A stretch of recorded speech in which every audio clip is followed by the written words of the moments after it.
Not all restoration companies are created equal.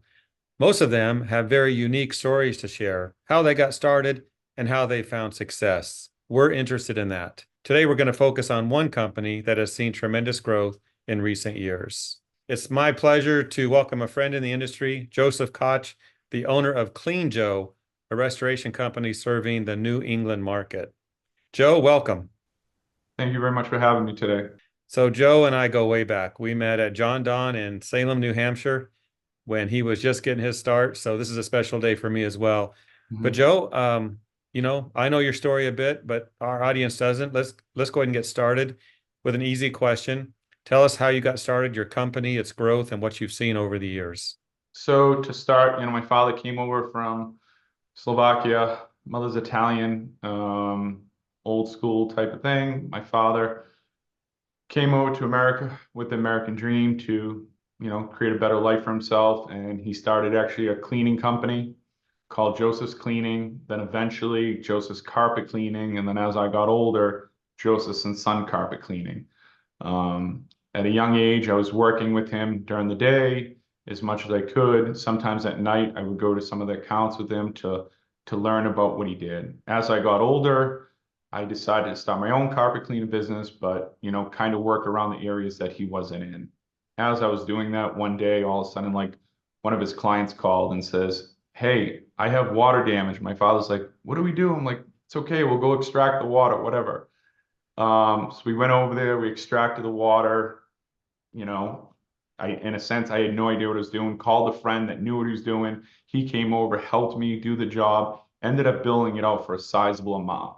And I was like, okay, so we make this much in carpet cleaning and this much in the restoration industry. It's a different thing. And I was like, I'm going to start building my brand and my name in this industry.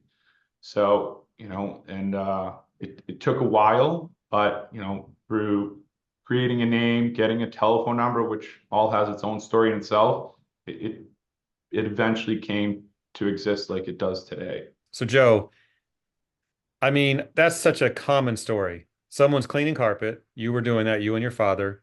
You Hmm. don't know what you're doing when you do a water damage job, but it opened Hmm. your eyes to Hmm. potential. Yeah. You named your company Clean Joe. At what point was that?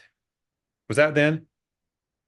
Probably when I was like 20 years old, right Okay. around 20 years old. Yeah. I actually couldn't figure out a name. I wanted something to do with Joe.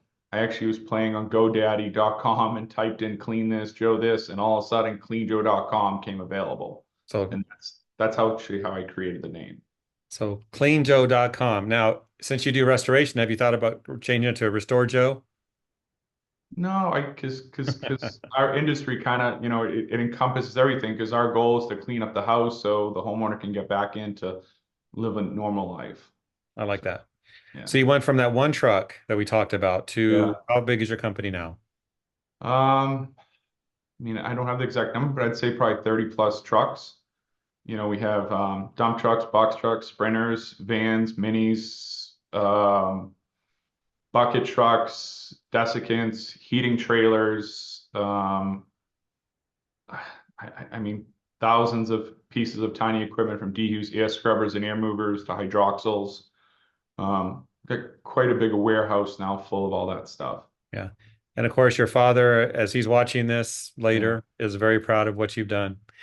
Oh yeah. What was it you were going to do with your life before this, though? Talk about that. What inspired you to do this besides your father saying, "Hey, Joe, let's go clean this carpet"? Yeah, so growing up, actually, I had some relatives in the construction business, and I actually always loved carpentry. Never really fulfilled it, but I loved it. But obviously, you follow in your father's footsteps, and I was working with him, and my goal was to actually make a big carpet cleaning business. I was adding upholstery cleaning, tile and grout cleaning, leather cleaning, carpet redying, rehoning in marble, in granite. I was trying to add everything to that part, and then that day when that big water damage job came in, I was like, okay, this is what I want to do, and that's where my heart kind of set in to do. Even though you're a success now and you have all those trucks, and I've seen billboards, Joe, Mm, I've seen billboards. yeah. There have to be some challenges that you faced, some dark moments in business. What were some of those, and how did you overcome those? I would say getting in this industry is not the easiest thing. It's a very tight niche industry, a lot of well-maintained relationships, and it took a long time for me really to get my foot into it because it was trying to get the work that somebody else was already getting, or trying to create a relationship with an adjuster that already had a relationship with somebody else. So I had to work my way to get that relationship or wait till there was an opening for me. Definitely also growing it with, the financial part of it where, you do all these jobs and then it takes 3, 4, 5, 6 months to get paid. So there was a lot of struggles when it came down to getting the work, producing the work, and getting paid on the work. It's not an easy industry just to get into. So there was definitely in the beginning. I mean, there's still struggles because there's growth struggles. Now we're growing and now we have all those growing things. Every time we finally level off, then we grow more and we get more. But as long as you keep, staying at it and keep staying focused and keep doing the right thing, it's going to keep growing. Those are my struggles and pains. The sleepless nights eventually got me through. True, but still good that it's all working for you. Yeah. Let's Yeah. talk about business strategies because you had the van wrap that was fantastic. People would see that, they would remember it. You had the billboards. You have your personality. You're Mhm. good with people, you're good talking to people. Yeah, yeah. Some other strategies you would share that made it work for you. I think a big thing is brand recognition. Like, you brought up the billboards and marketing and other ideas. The goal was to create like a sustainable, company name that everybody knew, everybody respected. And again, that wasn't easy. And what we had to do was a lot of brand recognition. Some people ask me all the time, like, hey, you got the billboards, are they worth it? Well, to me, they are because it's building a name, it's creating awareness, and you want everybody around you to know who you are and what you can do for them in the time of need.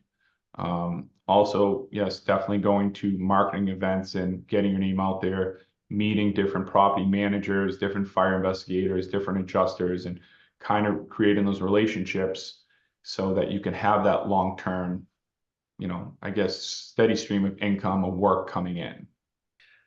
So, Joe, I know you're proud of your company. Clean Joe has a name. You're doing all of New England, would you say? No, for the most part, what we're doing now is we cover from, I would say, from Worcester over to the ocean, like Boston area, and then southern New Hampshire, southern Maine, So and all not the a way huge up to area. Rhode Island. Hmm.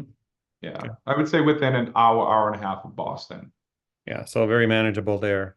Yeah, there's a lot of real estate within that square footage. There's Yeah, well, I'm sure. no need to travel that much more to stay busy. Plenty of homes, plenty of buildings getting wet or damaged. Yeah.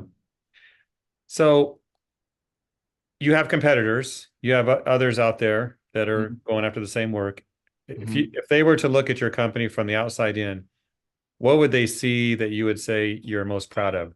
That you'd be like, yeah, this is us. This is Clean Joe. What would that be?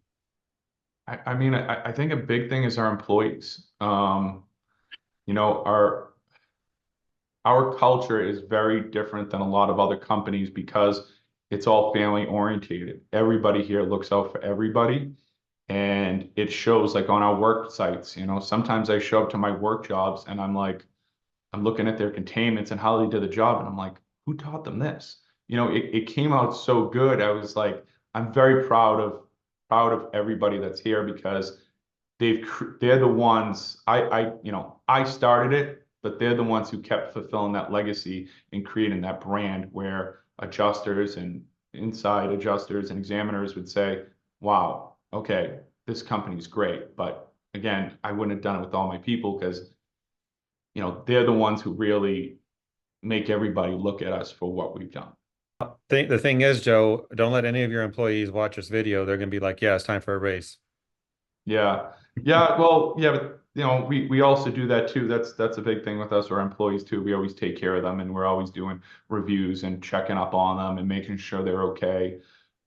We actually also do like 3 or 4 company parties a year, from a cruise boat to a Red Sox game to something to build them up. Or if we had a really tough, busy winter, last year we did a big Red Sox game where we took everybody out to thank them from the big pipe freeze February 4th.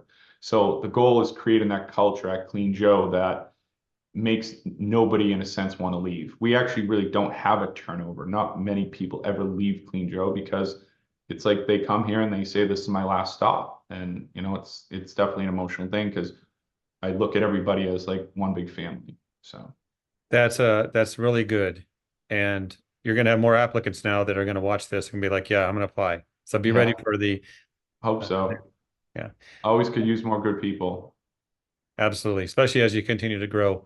In Yeah. closing, if you were to give a speech at an event or share thoughts with peers as to what they can do with their management marketing, give them some advice, what would you say? You know, I would say the biggest thing is branding and creating your name and creating the right team around you because, you know, you can say that in a sense, an owner can say that he wants to do it all on his own, but in a sense, you're really not anywhere without your team. So the goal is if you can't figure something out, find somebody that can and have them do it. And then keep building from there and building to the next building block because without your team, you really are nobody. And I truly tell everybody that all the time about Clean Joe is like when people say, "Oh, you do this or you know about this," I'm like, "No, I don't." I says, "You got to go to this person, you go to this person." They're like, "Why don't you know?" I says, "Because you know what? There's certain people within our industry, in our company that have their own specialties and what they're good at. I focus on what I am good at, and they focus what they are, and that's what creates our team. And that's why, and again, we're one big tripod, and we kind of all hold each other up to make sure that at the end of the day, the name keeps growing, the brand keeps growing, the morale keeps staying up, and everybody's happy working here, and everybody doesn't want to leave because they feel like they're at home. And that's a big thing for me is to create that home environment because of what everybody does every day, day in, day out, even in the middle of the night when they get called out or they might have to work multiple days in a row because of some big storm event or something. It's just like I truly value everybody that's with me. So I guess to tell the audience and other companies out there, just don't be cheap. Take care of your employees because they're the ones that are going to help you grow and take you to that next level.